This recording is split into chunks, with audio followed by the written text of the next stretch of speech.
Sarah, I have heard you say you are an introvert, which I didn't realize at first when I met you because you're so gregarious and bubbly and always have a smile on your face. Not to say introverts don't, but you seem to adapt to social situations quite easily. I've heard you say you feel like an introvert in an extrovert's body. Yes. Tell me a little more about that. Yes. So that's true, and definitely a learned skill. It wasn't always the case, but years and years of practice, going to events, putting myself out there, have created that extrovert persona that I can turn on and off. So I've heard also the term ambivert, where you can do both. But I think really you do naturally go one or the other, introvert or extrovert. And the way I heard it greatly explained was what drains you, where do you get your energy and where do you lose energy. And if talking in big crowds and going to networking events is very exhausting, then you might be a little more on the introverted side versus just getting energy and getting momentum by going and having those interactions. And the type of interaction matters too, so one-on-one versus large groups of people. So it is something that can definitely be learned as an introvert to have that gregarious, talk to anyone, meet anyone personality, but it just requires rest. Yeah. Because it can be very exhausting. Yeah, so I heard you say, I thought it was a great tip, give yourself some time before and after the event to kind of be alone and decompress a little bit. Mm-hmm. Absolutely. So let's talk about tips like that we have, you've experienced, and I've spoken to quite a few folks that are introverts around going to events and feeling just really awkward, right? Yes. When you go to these networking events and everybody's chatting and shaking hands and y'all got the name tags on, it can be kind of intimidating to walk into a room full of people you don't know, right? In fact, for some people it can be terrifying. Debilitating. Yes. Mm-hmm. Exactly. But as business owners and as professionals, we kind of have to do it. You have no choice if you want to be successful. That you have to know people, and you know people and you meet people by going to networking events and putting yourself out there. So being able to adapt to those situations and find ways to put yourself in these events and know that you're going to be okay and that you have a plan, so to speak. So I think preparation is really big. Not only having a handful of questions in your back pocket for when you meet people, what are you going to say, even having a couple of introductory questions that you can just start the conversation off so that there's not that awkward pause. So what are some of your favorites to get the conversation going? I hate the question, what do you do? I do too. We both hate that question, so don't answer that. I feel like it's like, what do you drive?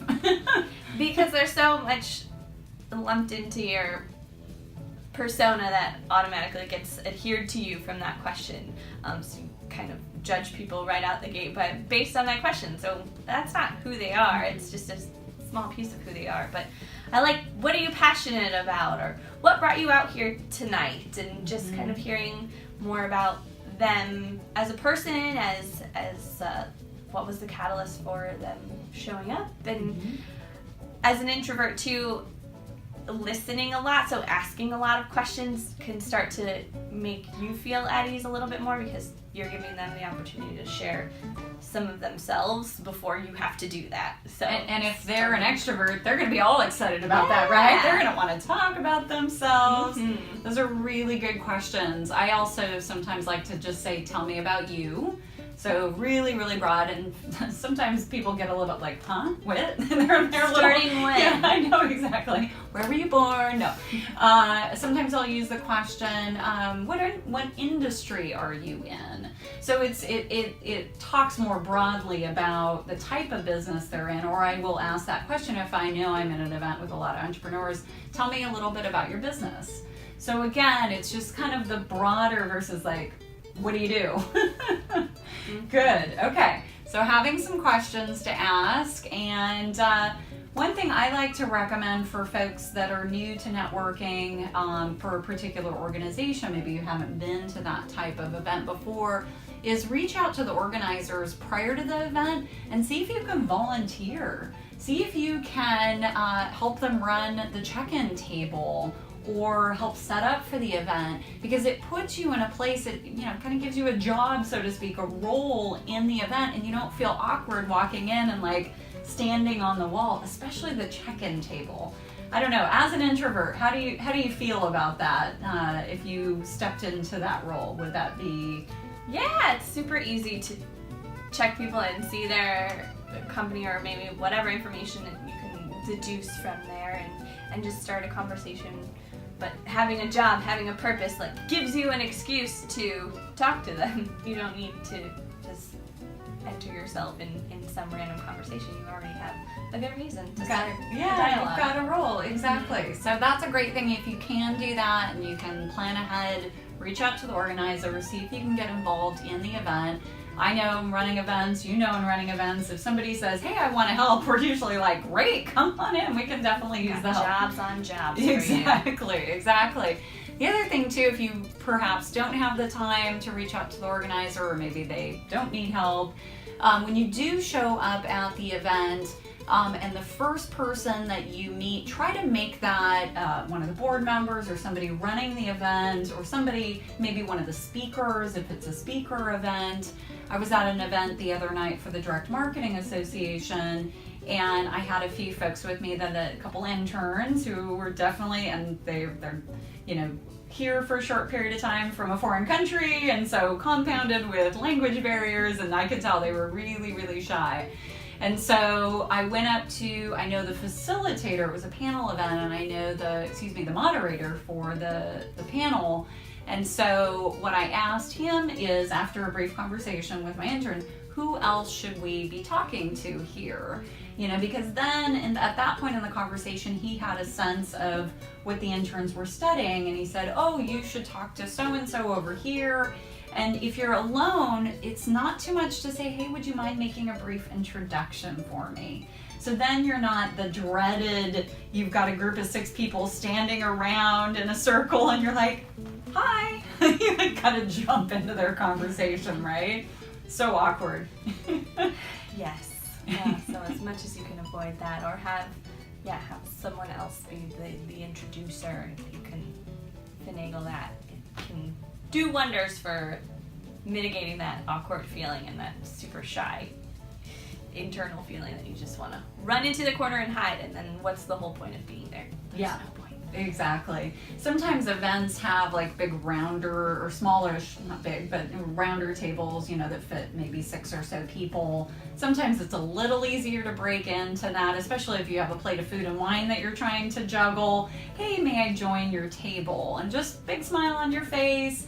And just listen. A lot of times then they're in this in-depth conversation if you kind of jumped in, which again can be awkward, but just big smile, hey, may I join your table? May I join your group? And then at the point, hopefully they're, warm and welcoming, right? And yeah, come on in, and, try to work you in the conversation.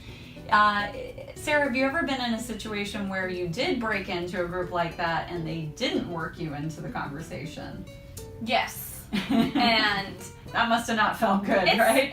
It's not ideal, but it's not insurmountable either. Then you can just excuse yourself and go find a different group, and that's totally fine. And I don't think it's malicious, but once you're in an in-depth conversation, sometimes you're not even aware of the people. One of my top 5 strengths is includer, so I'm always hyper aware of people entering and making sure that they are a part of that. But if that's not your strength, that awareness is not going to be there, and it's not your job necessarily, but then you just move on. Exactly. Go to the next group. It's all right. Excuse Don't worry me, about it. I'm gonna go meet a couple more people. Yeah, exactly. I'll see you around. You guys are a bunch of duds. I don't want to hang out with you anyways. Couple other things I want to mention in breaking out of a group. So that can also be, a challenge. You're there to network and probably meet more than 1 or 2 people, right? And so if you're an introvert, you may be the second person you meet, you just kind of want to, hang out with them, right? Well, that's not the goal of the event. So you do need to have some language around saying goodbye to a conversation. So obviously you should have business cards with you, and that's really the way I like to close conversations. It's been great chatting with you. Do you have a business card? I'd like to stay in touch on LinkedIn, or I'd like to follow up with you, or whatever the case. But just that soft, great chatting with you. I'd love to grab a business card. You bring out your cards. And if they don't have a card, and you do want to follow up with them, hopefully they have a name tag on, just make a mental note. When you walk away, write it down, and then I usually grab my phone and just shoot them a LinkedIn invite right then and there. So any other tips for you and work in the room? I think just keeping in mind that the goal of the event is to meet a lot of people, and so whoever you're talking to knows that too. And it's about making genuine connections, but brief, and staying in touch. So it's a common goal, and you don't have to feel awkward about leaving a conversation, because that is your goal. Yeah, absolutely. My last tip is, if you are a little sassy, as I tend to be sometimes, have fun with putting something, if it's a handwritten name tag, have fun putting something interesting on your name tag. That can be a way to kind of break the ice. It could be, your hometown, or your favorite sports team, or, something that is going to capture somebody's attention, maybe something funny about you. I don't know. But not everybody's going to feel comfortable doing that. But if you are, that can be a really great way to break into a conversation, to have a conversation with somebody and get that conversation going. I love that. Yes. I would absolutely do. Exactly. Awesome. Well, thank you, Sarah. Introverts unite. We can definitely break into this networking scene, and it's not as scary as it sounds.